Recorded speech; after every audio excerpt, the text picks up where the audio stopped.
CM Revanth Reddy को अपने ही जिले में इबरतनाक शिकस्त का सामना करना पड़ा।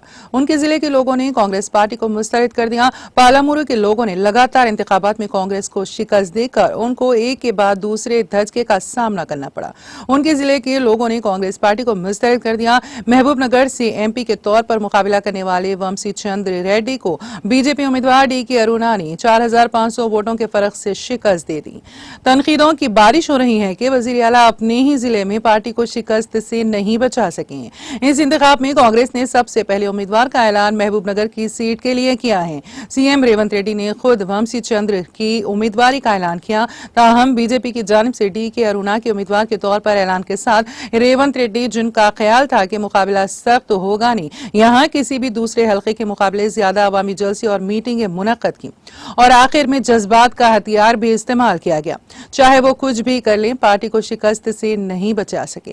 काबिले जिक्र है कि डीके अरुणा ने सिर्फ 4500 वोटों की अक्सरियत से कामयाबी हासिल की, जबकि अक्सरियत 10,000 से ज्यादा वोटों से कम हो गई।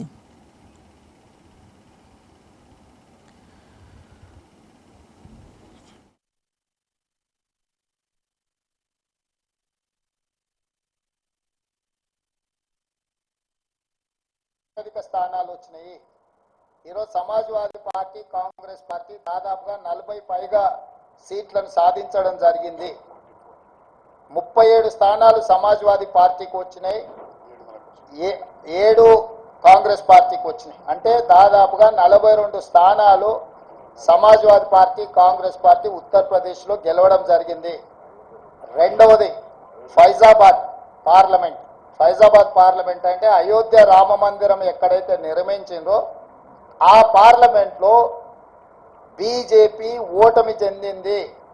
అంటే రాముడి పేరు మీద ఎన్నికల ఓట్ల యాచక వృత్తి చేపట్టడాన్ని రాముడు కూడా క్షమించలేదు।